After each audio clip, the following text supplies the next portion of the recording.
Welcome to Table for 92, element number 35, bromine. It's number 35 because it has exactly 35 protons within its nucleus. Bro, it's bromine. So for bromine, we're cooking up some wild shrimp with focaccia bread.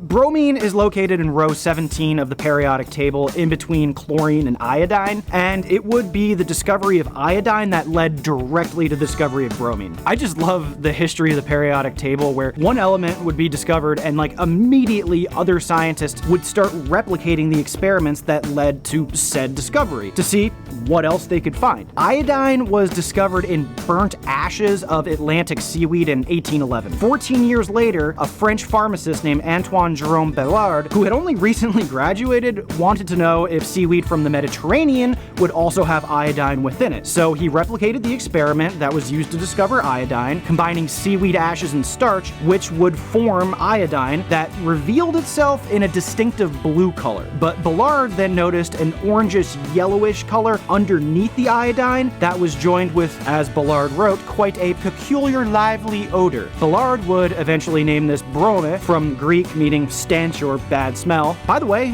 Bellard was only 23 when he discovered bromine. I'm pretty sure the youngest person to ever scientifically discover a new element. So way to go, bro.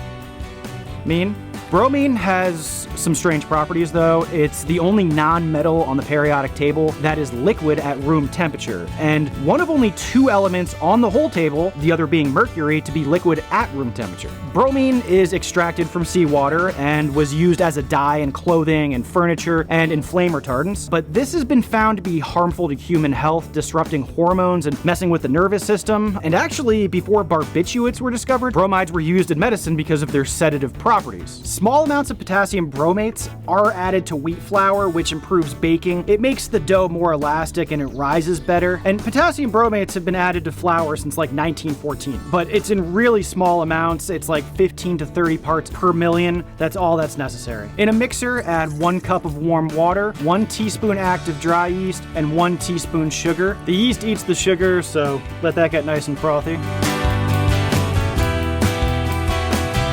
That should do it. Now I'm gonna add 2.5 cups of bread flour, a pinch of salt or 2, a decent amount of olive oil, 2 tablespoons.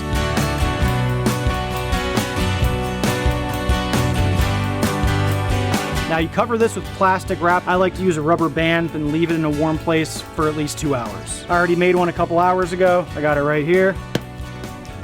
Line a baking sheet with olive oil, then spread the dough across the pan, flip it over, oil it again, and keep on stretching it out until it fits the pan. Cover it with a kitchen towel for the second rise. It is very important to have a second rise to allow the potassium bromates to do their thing, making sure the dough is as elastic as possible. Again, I have one done already.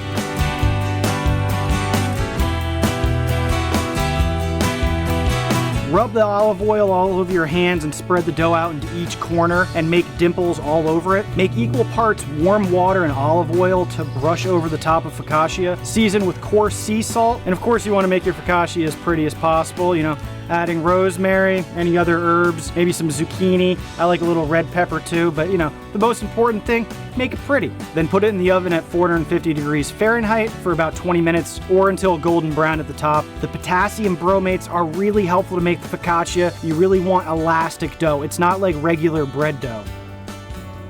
Wild-caught shrimp are always going to taste and smell better than farmed-raised, and the reason is bromophenols. Bromophenols are a combination of bromine atoms with carbon. This is found in naturally occurring algae that wild shrimp feed on. Farm shrimp, they just don't get the same kind of nutrition. There's an Australian study I'll put the link to about the bromophenol levels in wild-caught versus farm shrimp, and it found there are higher concentrations of bromophenols in wild-caught shrimp, giving them a better taste and smell. So I live in New Jersey, and I have a fishmonger that gets this stuff fresh from Brooklyn every morning. But with the globalized economy and whatnot, you can get frozen shrimp from around the world, but that's almost always going to have been farmed. And there are tons of ethical issues with farmed-raised shrimp. It is hard to totally demonize farmed-raised shrimp because most experts would agree that if we only harvested wild-caught shrimp, there would be no more shrimp in about 10 years. At least, here in the US, we've come to expect cheap shrimp whenever we want. I worked at a steakhouse seafood restaurant for a couple of years on the Gulf Coast of Florida.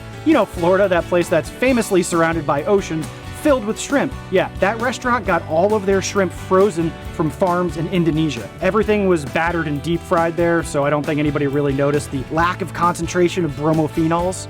You know, good old Florida seafood from Indonesia. But yeah, you do need to deturd these guys. Ugh, why do you always have to deturd these things? Using kitchen shears, cut through the exoskeleton on the dorsal part. There's a hinge between the head and the dorsal part of the abdomen where you can fit the shears. You cut all the way down to the tail and you will see that vein that you can simply remove with your fingers.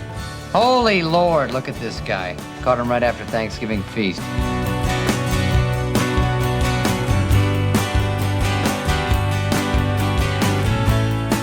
For the butter garlic lemon sauce, I'm just gonna add olive oil and butter over heat. Let that melt. Add the chopped garlic until brown and aromatic. Then add as much lemon juice as you want.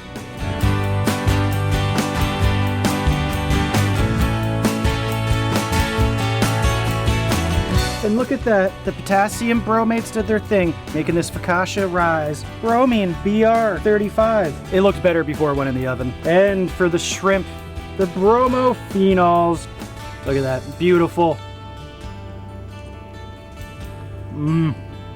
Bromophenols. Thank you, see you next time.